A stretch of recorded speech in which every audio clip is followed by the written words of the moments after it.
রিজিকে এই দুয়ারে কি মাছ আছে আপনারা অপেক্ষা করুন। আর সেই সাথে আমার টিকটক আইডি আর হচ্ছে ইউটিউব চ্যানেলটা আপনারা সাবস্ক্রাইব এবং ফলো করতে আপনারা ভুলবেন না। তো আপনারা দেখতে থাকুন আপনাদের রিজিকে আপনাদের রিজিকে অনেক বলেছি, আজকে আমার রিজিকে কি আছে আপনারা দেখতে থাকুন।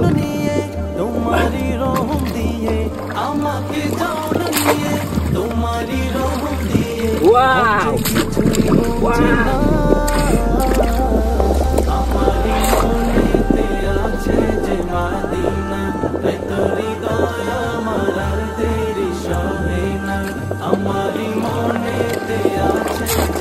দর্শক বন্ধুরা, নৌকাটা আমার মনে হয় চেঞ্জ করা লাগবে, নৌকাটা আসলে ছোট হয়ে গেছে।